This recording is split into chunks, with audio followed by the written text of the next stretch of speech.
Hello, everybody. It's Two Bros Divided here. I'm Noah, And I'm Luke. and today we're going to be talking about sleeping on the Tour Divide. So, as some of you may know, Luke and I have both completed the Tour Divide race, and we've also both completed the Tour Divide route, and we've also started the Tour Divide route and not finished. So, we know a little bit about what to do wrong in these races. So, to begin with, we're going to talk about three different parts of your sleeping. We're going to talk about your exterior shell, we're going to talk about your warmth, and we're also going to talk about your comfort and how those all relate to sleeping with some of the stories we've experienced. Yeah, and like Noah said there's a lot to go into, and we'll actually make a separate video kind of going into the details of a tarp, a tent, bivvy, hotel hopping, kind of breaking that down. We didn't want to make it too much. This is more so just about the overall, like some of the things you should be striving for. And it is really important, not just sleep as a whole, that's debatable on the divide route, especially, but making sure you're well prepared, especially in the beginning in the northern part. And I'll just kind of start there. As far as when I did it in 2015, I believe, got into a really bad spot, as did the rider in front of me, where it was not necessarily life threatening, but it was certainly bad. So in my case, this was the year I ended up dropping out. Uh, Kind of unrelated to that. I didn't drop out just then, but I was coming into Lima, and right before Lima, if you're familiar with the route, there's this gradual uphill. The year before, I breezed through it 45 minutes. Well, when I was doing it, it started raining really hard at like 9 or 10 p.m. in the evening. So naturally, I keep going. I was like, yeah, I'll just push through, try to get to Lima here within the next couple hours, maybe find an outhouse or something to crash in, as is popular on the divide. Anyways, as I start going up this climb, just really bad peanut butter mud. Just I could not move my tires at all. So, long story short, what ended up happening is I dragged my bike for about an hour, made it probably about a mile, if not less. It started snowing at that point, howling wind, no cover anywhere. So, I didn't have a sleeping pad, but I did have my bag and my bivy. I crawled down into the ditch, and my idea was like, hey, I can't even move here. Like, this is terrible. I'm just going to sleep and then try it tomorrow. Maybe the light will dry it off faster, something like that. Anyways, so I crawled down into this ditch and trying to get out of the wind, trying to get out of the snow, and lay there for about half an hour. After half an hour, I was just like shivering and shaking uncontrollably. I was like, I gotta move. Like, I'm gonna get hypothermic if I stay here. I later found out that the rider a couple miles ahead of me had the exact same experience. Instead of having a 30-degree bag, he had like a 45-degree bag. He claims that when he did the exact same thing at around the exact same time, crawled into his bivvy and laid there for about an hour. Again, he claims that he wasn't able to crawl back up the ditch to hit the spot thing to have someone come rescue him. So he ended up laying there for about 2 hours, and finally, when the storm broke, was able to crawl out and ride down into Lima. He dropped out later that next day after he tried to get back on the horse after that, but you really can't. So all this to say, it's really important to have a good sleep kit. Like Noah said, protect you from the elements, rain and snow. It's probably going to rain and snow on you. Have it warm enough, so don't have the lightweight skimp on the bag there.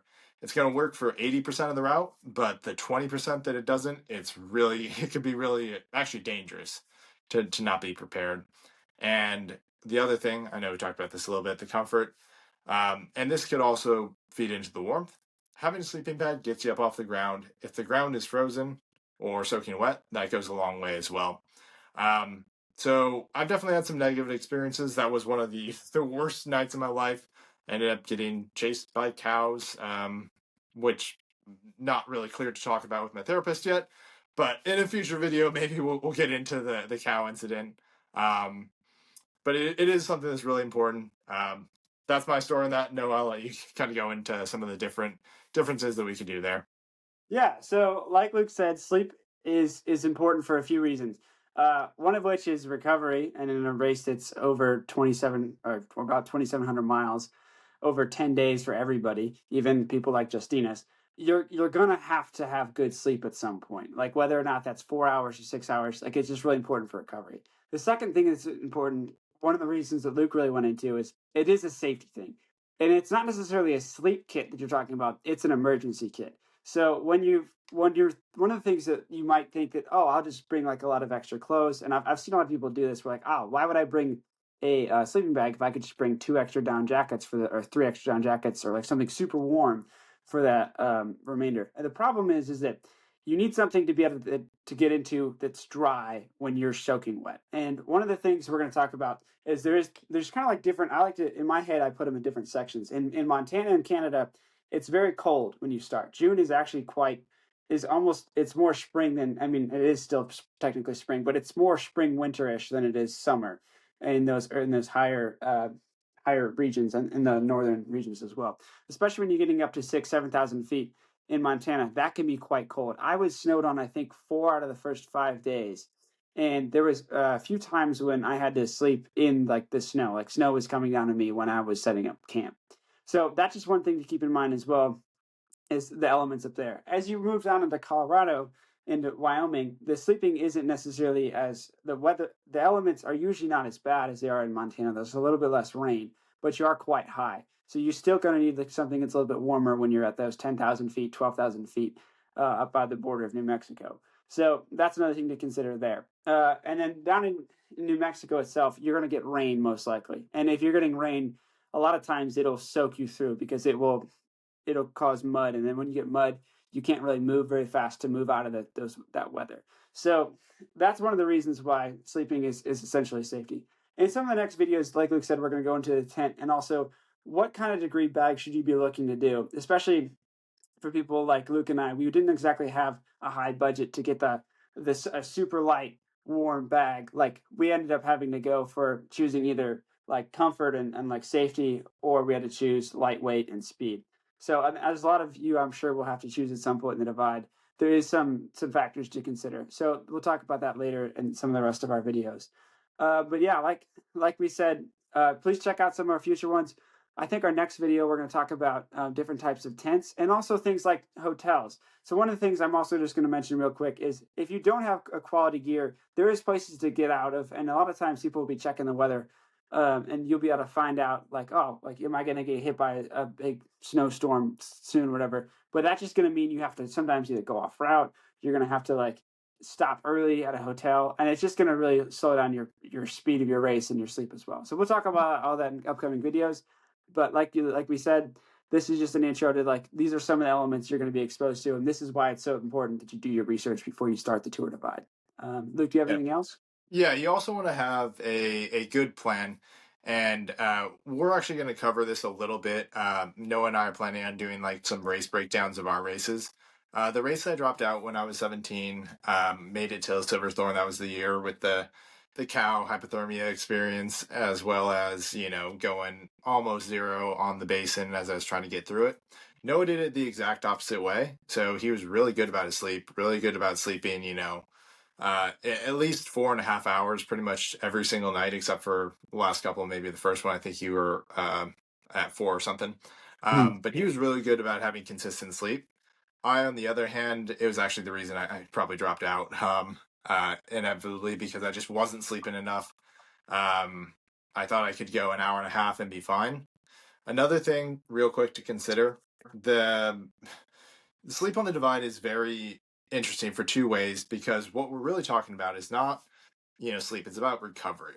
So one thing to mention, where you sleep, elevation wise.